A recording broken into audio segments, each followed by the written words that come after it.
Hey guys, what's going on? It's a hell of a time to be a Super Rugby fan because we are officially past the halfway mark. It's round 10. We're heading for the finals and some good fixtures this weekend. Crusaders Blues, always great. It's going to be in Christchurch this time, not Eden Park. You got the Drua against the Waratahs, who trounced the number one team, the Chiefs, last week. Well, they're not number one anymore. The Crusaders are now. Moana Pasifika versus Brumbies, Chiefs versus Highlanders, Force versus Hurricanes. It's all good stuff. Let's go through the team lists. Alrighty, Crusaders versus Blues. Well, Cody Taylor is back at number 2. Little Moana Nu has made a great fist of being the replacement, but always good to have Cody there. That's an all-black front row. A little bit more settled in the loose forward mix too. Cullen Grace, Ethan Blackadder, Christian Leo-Willie. They've strung a few games together, but you thought that maybe you might want to start Christie out there. He's so good at the breakdown. I believe that some wet weather is forecast. I kind of felt like he might be the guy to be playing out there, but clearly they're happy with this mix, as they are at 9 and 10. Taha Kemara, clearly the first choice number 10 at this point. Dallas McLeod is coming back from injury. He's on the bench, so Levi Amua still at center. I don't want to say he's persona non grata, but I don't think he is most people's favorite Crusader. He can be a little ropey on defense, even though he's an absolute wrecking ball. Hell of a unit, a hulk of a man. Definitely smashes over the gain line. But I think they'll restore that David Havili, Dallas McLeod partnership when Dallas McLeod gets this game under his belt and is definitely at full fitness. They've certainly resisted any temptation to play Sevu Reece at center again. That seemed like a one-off. All right, let's take a look at the Blues. Well, snap. Ricky Riccitelli's back. That is very good. They've been missing his pick and go. Barry at 5 was actually very industrious against Moana Pasifika, and Papali'i has really come into his own in recent weeks. Christian Barrett gives it a settled look. You know, the only thing is that, the Crusaders rolled these guys at home at Eden Park, so I'm not sure if it's really going to get any easier in Christchurch. Blues are a different team now with Barrett.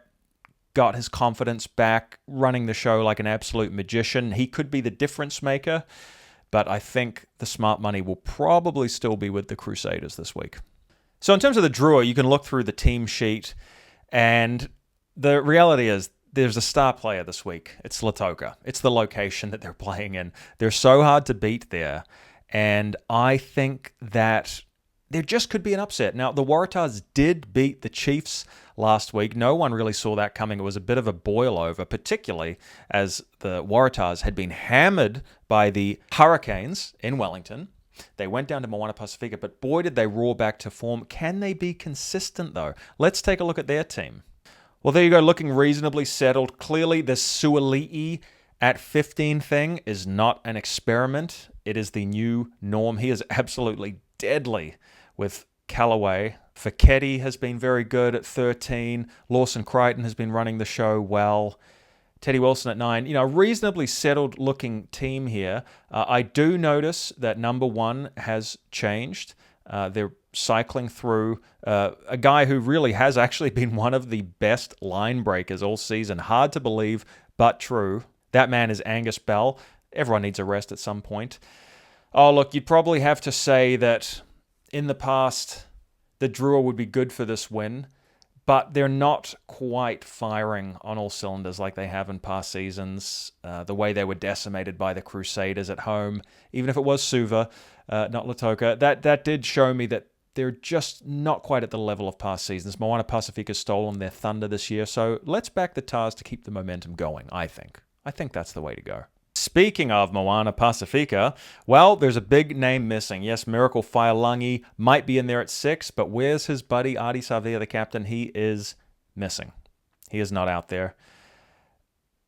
He needs some time out. I mean, he has been going non-stop. He pretty much plays 80 minutes most weeks. So it's still a very formidable team, and it's good to see Patrick Pellegrini back at 10. Certainly the best number 10 in this squad, even though Jackson Garda-Bashop had a reasonable game at Eden Park, but he's just no Pellegrini. Pellegrini really guides the team around the paddock so well with his kicking game and decision-making.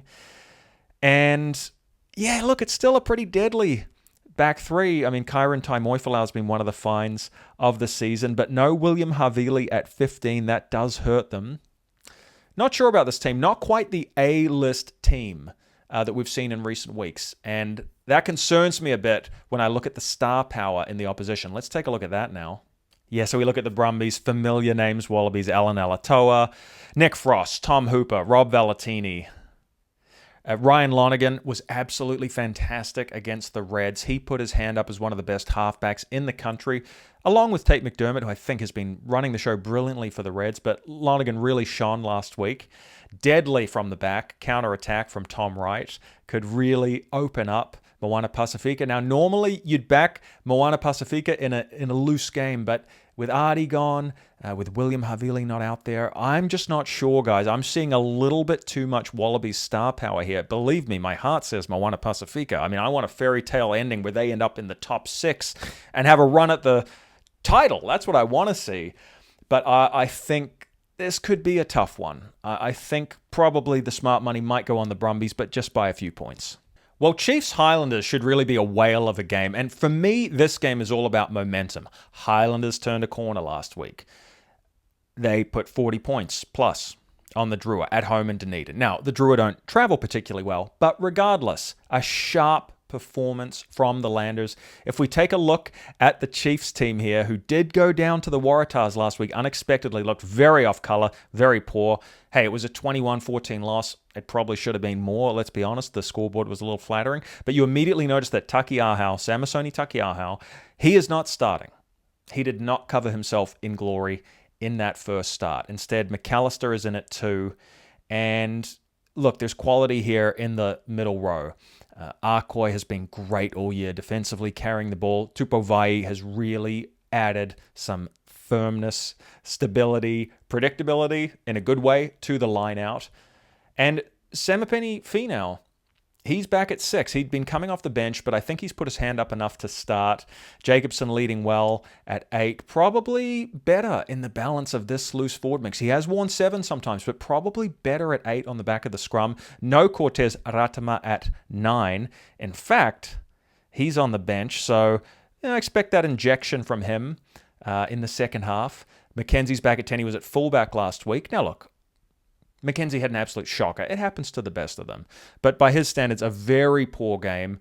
5, 6, 7 handling errors. I mean, just not his night. It's interesting. I almost think he's going to be more comfortable at 10. I mean, he's been playing there more in recent seasons. Yes, he blasted onto the scene as a 15 at this level and at All Black level, but he's really a 10 these days. So I actually think McKenzie's going to be a lot more comfortable in the pivot role. He's come a long way there. It's a deadly backline. Leroy Carter, Quintupaya. You got Rona, Narawa back starting. Stevenson. Ooh, deadly. Anton Leonard-Brown on the bench as a insurance policy. That's a hell of a good-looking team. But let's have a look at the Highlanders, because I mentioned momentum. Well, the Chiefs don't have the momentum. Their momentum hit a sky blue wall in Sydney, okay? Highlanders are on the up. How are they looking? Well, they're looking pretty good. I love the 9-10 combo of Folau Fakatava and Cameron Miller, who I think is one of the best young 5'8s in New Zealand. I think he's a future All Black for sure. Love his goal kicking, love his distribution. Just love his cool, calm composure and option taking. He's a sensible young fella, is what he is. He invariably takes the right option. So I'm loving seeing them out there. I'm always happy when I say Ethan de Groot and Fabian Holland in the pack. Those boys are kind of, I want to say the pillars of the pack for me. That's how I kind of look at this Highlanders pack. Man, Tavatava Nawai, Umaga Jensen, great in the centers. Now, we're a little bit sad because Caleb Tangitau isn't out there. I believe he's picked up a wee injury, so hopefully he'll be back soon. But man, JRK at fullback, bro. Ooh, he's deadly with the counterattack. Look, this is a tough one. This is a really tough one. But I just think probably the Chiefs, the Waratahs beating them didn't do the Highlanders any favors. I think the Chiefs are probably going to snap back, right? We saw the Crusaders, another excellent team. Well, they got that spanking from Moana Pasifika. They snapped back, okay? You just get the feeling the Chiefs might be like that. They had a bad night at the office. I think they'll show their quality. So we're going to go with the Chiefs for this one. And then lastly, Force versus Hurricanes. Let's take a look at the team sheets. Very settled here. I mean, the Nick White-Ben Donaldson combination, you do not want to mess with that. Carlo Tizzano at 7. He's been one of the best loose forwards in the whole competition, not just the Aussies. He's been one of the best. He's been up there with Artie Savea, pilfering, hitting the breakdown. Even if he doesn't turn the ball over, just putting pressure on, scores tries off rolling mauls. I mean, he will be in the Wallabies, you have to think. Darcy Swain at 5. They'll be happy to have him in there. Yep, look, it's a pretty decent looking team and some good consistency in some of those key positions. But let's take a look at the Canes. Okay, well, what immediately jumps out is Ruben Love at 10. Now, I've been critical of Hohepa in recent weeks. Yes, he breaks the line. Yeah, he's not a bad distributor. Good player. The goal kicking. The goal kicking has not been good, and it has cost the Hurricanes at times. Now, I'm not saying Ruben Love is a goal-kicking magician, but I just feel they needed to try something different there. And he's so exciting. You want to see him get his hands on the ball more. I think that's great. The combination with Cam Roigard, that is a very exciting one in the halves. Super consistent from 1 through 3. We've seen that team sheet multiple weeks in a row. If you guys watch my little videos previewing it, you know every week I'm talking about Xavier Numia, Safo Mua, Tyrell Lomax, bang, bang, bang, 1, 2, 3. Isaiah Walker-Leaweri, Brad Shields, Duplessis, Karifi, Peter Lakai, these guys have all played lots of minutes. This is a much better looking Hurricanes team. You look at the back line, you see Umaga Jensen and Balin Sullivan there. That's a pretty settled midfield combination. So a little bit of experimentation at 15 and 11. However, there's an important name on the bench, and he's going to come into play in the second half. That is Billy Proctor. He got capped for the All Blacks last year. He's got a lot to offer, man. He's got a lot to offer. People still want to see him running around in a black jersey. We love his distribution game, but man, he needs to get some minutes in, and now's a great time to start. So, look, they're playing in Perth. Dang, let's just go with the Hurricanes. I was born in Wellington, so I'll make a sentimental pick there. Guys, I am off to Las Vegas, Nevada, 2 nights of WrestleMania 41. I'm going to be in Vegas for a week. Guys, I'm a single man now, as of a few weeks ago. Been a lot of heartbreak, a lot of change, and this little wrestling vacation is everything I need. However, I'm going to chime in, probably from the Strip in Las Vegas next week. I'm going to give you some thoughts on the round overall, because I will still be tuning into the footy. I never stop. I'll be watching it in Sin City, and I'll be back sometime early next week to give you my thoughts on all of that. In the meanwhile, please like, please subscribe. Enjoy the footy. Going to be a hell of a week. And let's talk in the comments. I'll catch you guys there. Take it easy. Bye for now.